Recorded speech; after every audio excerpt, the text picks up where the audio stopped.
Hello সবাইকে, সবাই কেমন আছো? আশা করি সবাই ভালোই আছো। আমিও খুব ভালো আছি। চলে আসলাম আজকে আরেকটা ছোট্ট রেসিপি ভিডিও তোমাদের সাথে শেয়ার করতে।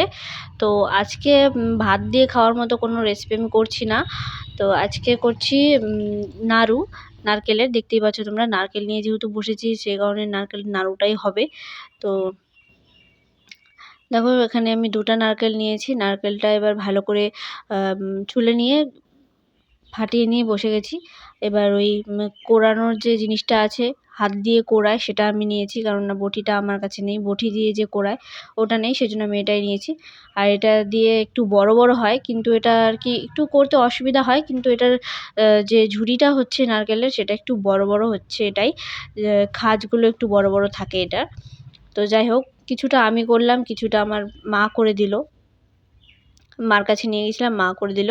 তো সবটা এখানে নিয়ে তারপরে আমি এখানে দেখো একটু চিনি দিয়ে দিলাম। চিনি দিয়ে ভালো করে এটাকে মাখিয়ে নিব।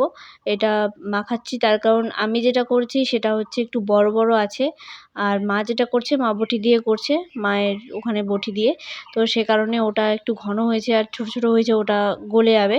আর আমি যেটা করছি সেটা মানে একটু বড় বড় থাকবে। সে কারণে আমি ভালো করে একটু হাতে শক্তি দিয়ে এটাকে মাখছি, যাতে ওই জিনিসটা ছোট ছোট হয়ে ভেঙে যায়। আর ভেঙে গিয়ে ওটা সুন্দরভাবে নাড়ুটা যখন আমি গ্যাসে বসাবো তখন যেন সুন্দরভাবে ভালো লাগে খেতে, সুন্দরভাবে সেদ্ধ হয়ে যায় আর কি।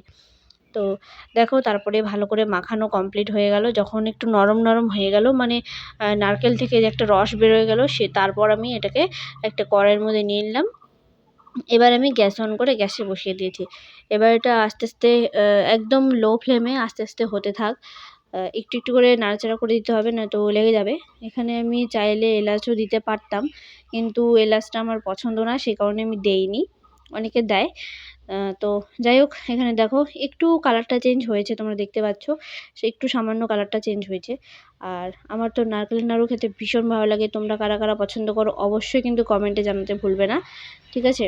তো চলো দেখো, এখানে আরেকটু কালারটা মানে হয়ে গেল, চেঞ্জ হয়ে গেল। একটু একটু করে পাক হচ্ছে জিনিসটা, তো আর একটু একটু করে কালারটা চেঞ্জ হচ্ছে। আর আমার ব্যাকগ্রাউন্ডে একটু গাড়ির আওয়াজ আসছে, ওটা তোমরা ইগনোর করো। তো যাই হোক, এখানে দেখো আমি কিন্তু নারকেল কালারটা অনেকটা চেঞ্জ করার পর আমি একটু হাত দিয়ে নাড়ুটা পাকিয়ে দেখব যে এটা ঠিকঠাক হচ্ছে কিনা। যদি নরম থাকে তাহলে আরেকটু মানে পাক দেবো, আর যদি হয়ে যায় তাহলে আর দেবো না। তো এখানে দেখো খুব সুন্দরভাবে কিন্তু নাড়ুটা হয়ে গেল। মানে শক্ত শক্তই হয়েছিল, খুব ভালো হয়েছিল। তো আমি নিজেই বলছি, কেননা সত্যিই ভালো হয়েছিল। তো এখানে তারপরে আমি দেখলাম যে হয়ে গেছে। তারপরে আমি এটা যেহেতু পুড়ে যাচ্ছে, বেশি লাল হয়ে যাচ্ছে, তখন আমি এটাকে অফ করে দিলাম। অফ করে দিয়ে একটু তুলে নিলাম। তুলে নিয়ে একটু একটু একটু করে করতে হবে গরম অবস্থায়। বেশি ঠান্ডা হয়ে গেলে আবার ভালো হবে না। তো সে কারণে আমি অনেকটাই তুলে নিলাম একবারে, একটু করে মানে করব। আর আমার যেন এই নারকেলের এই নাড়ুটা গোল করতে ভীষণ ভালো লাগে। মানে খুবই ভালো লাগে, কি বলবো। আগে যখন ছোটোবেলায় মা লক্ষ্মী পুজোর নাড়ু করতো তখন আমি এটা করতাম, আমার খুব ভালো লাগে। তো এখানে দেখো খুব সুন্দরভাবে কিন্তু হয়ে যাচ্ছে, তাড়াতাড়ি তাড়াতাড়ি হয়ে যাচ্ছে। তো এখানে আমি একটা একটা করে নাড়ু এভাবে মানে করছি। তো আর এটা জানি না কেন লাল হয়ে গেল। অনেক সময় সাদা থাকে, যেহেতু চিনি দেওয়া নাড়ু, তো সাদাই থাকার কথা। জানি না কেন লাল হয়ে গেল। আমি যতবার নাড়ু করি ততবারই লাল হয়ে যায়, কি জানি, হয়তোবা পাকটা বেশি হয়ে যায়। তো যাই হোক, এখানে দেখো নাড়ু কিন্তু আমার সবগুলোই করা কমপ্লিট হয়ে গেছে। কেমন হয়েছে অবশ্যই কিন্তু কমেন্টে জানাতে ভুলবে না। ভালো লাগলে অবশ্যই একটা লাইক কমেন্ট শেয়ার করে দিও। আর ভিডিওটা বেশি করে শেয়ার করে দিও। ভালো লাগলে অবশ্যই কমেন্টে জানিও। আর কারা কারা পছন্দ করো নারকেলের নাড়ু সেটাও কমেন্টে জানাতে ভুলো না। তো আজকের মতো এই পর্যন্তই, দেখা হচ্ছে পরের একটা ভিডিওতে। টাটা সবাই।